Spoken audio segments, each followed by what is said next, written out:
Welcome to Druggy Nation. We're the bridge between everything pharmacy and pop culture. And now, let's check in with your connect and America's favorite pharmacist, Emmanuel Wogirin. Testing. 1, 2, 3. If this is your first time listening to the Small Doses podcast, this is basically where I focus on a particular condition and also talk about relevant pharmacy and health news. Now, for this AudioSode, it's a little different from what I usually do. I wanted to give you guys an update on Kratom from both sides. I did an episode on this earlier topic.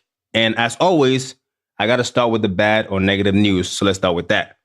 Now, the CDC just recently, like a week ago, published a report suggesting that Kratom can be deadly, especially when used with other drugs. There were 152 drug overdose deaths from July 2016 to June 2017, in which the person who died tested positive for Kratom. But among those fatal overdoses, Kratom was listed as a cause of death for 91 people, including 7 who tested positive for no other substance, although researchers cautioned that the presence of additional substances cannot be ruled out. So, for the majority of deaths, fentanyl was the most common drug listed as a cause of death, followed by heroin and benzodiazepines, which are like Xanax, Valium, Ativan, Klonopin. They broke it down like this. So 65% of people with fatal overdoses in which Kratom was involved had also taken fentanyl, while heroin was in the mix in about 33% of those cases. Prescription opiates like OxyContin or Vicodin were also often found. That's what the research said. As I mentioned before in a previous episode, right, Kratom is now regulated by the FDA, which is the Food and Drug Administration, and has not been approved for any medical use, but is frequently seen as a safer drug alternative and has been used as a means for treating opioid withdrawal, anxiety, and other conditions.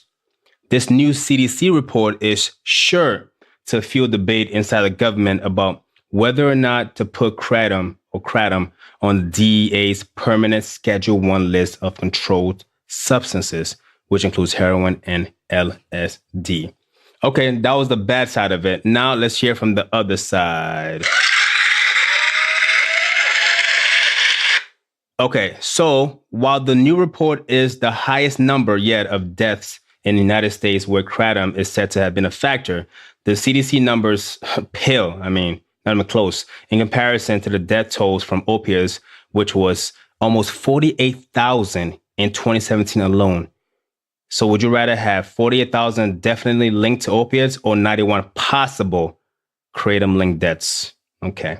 So the CDC report was so inconclusive, it reminded me of the Mueller report. Is it guilty or not? They're like, yeah, it's linked, but it could not be linked. So what was the point of publishing the report unless there was a government ulterior motive behind the story? I don't know, conspiracy theories here. In each case, it's not just Kratom involved, but also opiates. The report said that in 7 deaths, Kratom was the only substance found, but the CDC also said it could not rule out the presence of other substances in those cases. Again, the Mueller report. I mentioned the government and the DEA before, but some politicians are coming out against putting Kratom as a Schedule I drug.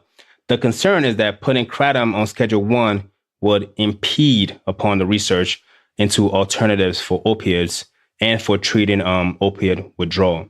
9 senators, including Bernie Sanders of Vermont, who is also a Democratic presidential candidate, also pressed the DEA not to restrict the supplement without going through its normal deliberative process, citing, quote, the long reported history of Kratom use coupled with the public sentiment that it is a safe alternative to prescription opiates.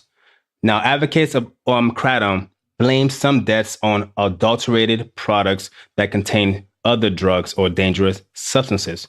Last year, the FDA also found salmonella in Kratom shipments, so it's not regulated. So that's how you can get salmonella in Kratom. It's crazy. 50 hospitalizations were reported, but no deaths. Now, the advocates have also been pushing for tighter manufacturing and labeling requirements. I guess the government's like, we can't put that as Schedule I. We're not going to check if it's pure or not. Salmonella? Hi, good luck. Remember in 2016 when the DEA tried to ban Kratom and put it as a Schedule I, but they faced a lot of backlash and letters. I think what made it really popular too was one of the advocates for Kratom. He has a documentary also on Netflix. He went on the Joe Rogan Experience, which is a very, very popular podcast, as I hope mine will soon be one day, and basically advocated for not having the DEA put Kratom as a Schedule I drug. And that really worked, and that stopped that process back in 2016. So this story is definitely something to keep track of. Like I mentioned when I first did the story a few months ago. So I'll continue to keep track and update you guys because I think it's an important story and it's going to affect us all. So yeah, there's that. All right, my time is up. So if you like these small doses, let me know what you want the Spark Notes version for by leaving a comment on Spotify, Podbean, Apple Podcasts, SoundCloud, wherever. Message me on Facebook page.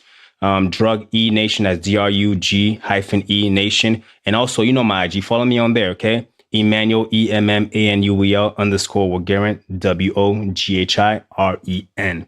Shout out to all my druggies, my day ones. Thanks for listening. Hope you guys enjoyed the episode. Hey, we're just getting started. Like I always say, be kind to each other. And with that, I'm out. Deuces to the next episode.